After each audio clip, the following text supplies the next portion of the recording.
Hello, good evening. Welcome to YouTube channel Hitesh biology classes चालू। आज का अपना टॉपिक है प्लांट रेस्पिरेशन। रेस्पिरेशन क्या चीज होती है? रेस्पिरेशन का मतलब होता है, हिंदी में इसको श्वसन कहते हैं। रेस्पिरेशन का मतलब है कि आपके सेल में कोई भी रेस्पिरेटरी सबस्ट्रेट जैसे ग्लूकोज, फैट या protein on requirement, protein and fat and essentially जो है ग्लूकोज, जब ऑक्सीजन की प्रेजेंस में या एब्सेंस में अगर ब्रेकडाउन होता है तो इसी को हम किस नाम से जानते हैं?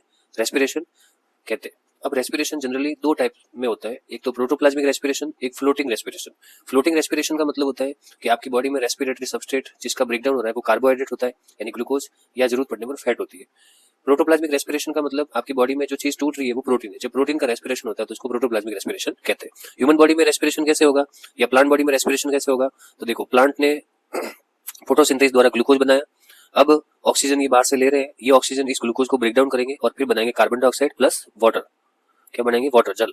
इस पूरी प्रोसेस के साथ एटीपी बनती है जिसका अमाउंट होता है 38 एटीपी बनती है। इस प्रोसेस को हम क्या कहते हैं? रेस्पिरेशन। जैसे C6H12O6 ग्लूकोज है, ये CO2 है, ये ऑक्सीजन है। ग्लूकोज ऑक्सीजन की प्रेजेंस में टूटता है और इसके अंदर इतनी एटीपी बनाता है।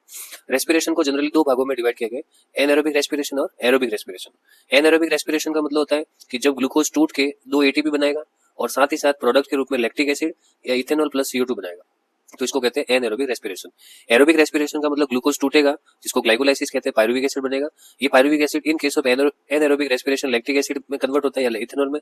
बट एरोबिक रेस्पिरेशन में first of all this pyruvic acid goes to outer membrane of mitochondria, goes inside the mitochondrial membrane, perimitochondrial space and convert into acetyl coenzyme A, and thereafter it start Krebs cycle in matrix of mitochondria and finally produce CO2, water and 38 ATP. तो ये पूरा process जो है इसको हम क्या कहते हैं? Aerobic respiration. तो इस टाइप से रेस्पिरेशन जो है वो दो टाइप का होता है। एनारोबिक रेस्पिरेशन जो है वो ऑक्सीजन के एब्सेंस में होता है, जो प्लांट के डीप टिश्यू में पाया जाता है और ह्यूमन की मसल्स में पाया जाता है। एरोबिक रेस्पिरेशन एक ऑक्सीजन रिक्वायरमेंट वाली प्रोसेस है जो बॉडी के हर सेल में हर जगह पर पाया जाता है। ठीक है।